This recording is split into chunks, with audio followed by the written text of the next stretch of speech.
जी चरणों में कोटि कोटि प्रणाम। खुश रहिए। बहुत बहुत धन्यवाद प्रभु जी, आपने मुझे गुरु जी भागवत का कथा सुनने का अवसर दिए, इसके लिए बहुत बहुत धन्यवाद।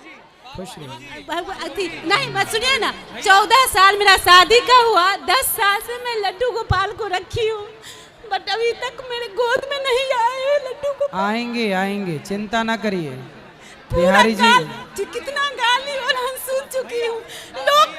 लोग कहते हैं कि आत्मा शुद्ध नहीं है, इसके लिए नहीं आते। जो इतना सेवा करेगा गोपाल जी को, उसका गोद सुना कैसे रहेगा। भगवान देखो, बेटा बेटी के लिए संसार के लोग रोते हैं, क्या मीराबाई बेटे के लिए रोई?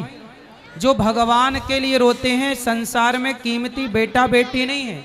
जिनके बेटे हैं उनकी माँ वृद्धाश्रम में रह रही हैं, उनके बेटे सेवा भी नहीं कर रहे हैं।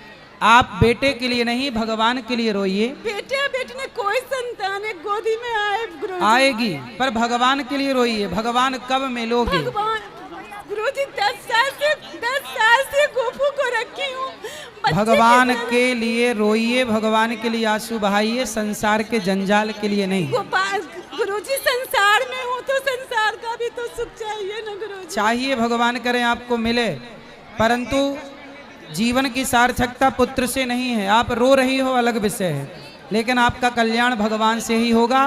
पुत्र मिल भी जाएगा तो पुत्र मिल जाने के बाद का कल्याण हो जाता है, बिना भक्ति के, बिना भजन के कल्याण हो ही नहीं सकता। गुरुजी लोग कहते आत्मा शुद्ध नहीं है, तभी तो इतना करने के बाद भी रोती रहती है। कहने दीजिए लोगों को। ए मैया, ये किनकी उंगली मैया थोड़ा हाथ पीछे कर लो। मैया, आप भगवान का चिंतन करिए, भगवान के भजन में मन लगाइए। बेटा हो जाए, भगवान करे आपके 10 बेटा हो जाएं। हम तो ये प्रार्थना करते खूब बेटा हो, हर साल एक बेटा हो आपके यहाँ। लेकिन ईश्वर की मर्जी जो है, आप फिर भी खुश रहिए, ये मान कर के भगवान ने मानुष जीवन दिया, इस जीवन से ईश्वर को पाना है, ना कि पुत्र के लिए रोना। दे दें तो अच्छा है, भगवान करें हर साल हो आपके घर बच्चा। नहीं गुरुजी, बस एक चाहिए जो लाए। अरे नहीं, हर साल हो, क्या दिक्कत है? हर साल जब हो तो बड़ा बढ़िया हो, लेकिन भगवान के लिए रोइए। हम संतुष्ट नहीं हुए आपके जवाब से। आप संतुष्ट नहीं हो सकती अभी। संतुष्टि सत्संग से मिलेगी, जवाब से नहीं। जब सत्संग करेंगे तब ये समझ में आएगा। सब परिवार से अकेले सबको पूछ के मैं आते रहती हूँ, कोई नहीं आया, मैं अकेले आती हूँ। आप आए हैं, आते रहिए, लेकिन आपको भगवान पे भरोसा रखना चाहिए। हमें अपना कल्याण का सोचना चाहिए। बहुत लोगों के बच्चा नहीं है। मीराबाई का कोई बेटा था, स्वामी विवेकानंद जी का कोई बेटा था, या तुलसीदास जी का कोई बेटा था। फिर इन्होंने भगवान के भजन के बल पर अपना कल्याण किया है, ना कि पुत्र के कारण। आप भगवान के आश्रित रहिए तो सही। गुरुजी लोग हमको ने गोपू पे, गोपाल लड्डू गोपाल पे भी तो उंगली उठाते हैं ना। उठाने दो, आप बिल्कुल परेशान ना होइए लोगों के चक्कर में। लोगों के चक्कर में क्या करना है? बोलो बोलो।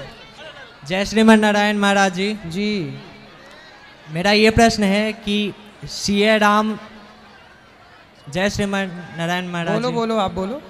मेरा ये प्रश्न है कि सिया राम में सब जग जानी, करूँ प्रणाम जोड़ी जुग पानी, ये जो चौपाई है, इसमें भाव स्थिति कैसे आएगा? ये सत्संग से ही आएगा। जब अखंड नित्य सत्संग करेंगे तो सब में ईश्वर का दर्शन होगा। ये धीरे धीरे अभ्यास, प्रैक्टिस से। पहले अपनी माता में भगवान को देखो, अपने पिता में भगवान को देखो, फिर गुरु में भगवान को देखो, अतिथि में भगवान को देखो, पशु पक्षियों में ईश्वर का दर्शन करो, हर जीव में ईश्वर का दर्शन करो। धीरे धीरे सब में ईश्वर दिखने स्टार्ट हो जाए। अपने आराध्य सब में देखो। जी महाराज जी। जय श्रीमन नारायण। जय श्रीमन नारायण। राधे राधे गुरु जी। जी, मेरा ऐसे कोई प्रश्न नहीं है, पर आप मुजफ्फरपुर के पावन धरा पे आए और हमारे इस धरा को जग से तार दिया, इसके लिए आपका चरणों में कोटि कोटि धन्यवाद और दंडवत प्रणाम करते हैं। आप हम आग्रह करेंगे आप फिर पुनः मुजफ्फरपुर में आइएगा और हमें इस तरह से अपने कमलों द्वारा, चरण कमलों द्वारा हमें अपने इसे निखार दीजिएगा। धन्यवाद। खुश रहिए। राधे राधे बाबा। राधे राधे। जय श्री राधे गुरु जी। जी, जी मुझे सफलता चाहिए था, मैं स्टूडेंट लाइफ में हूँ।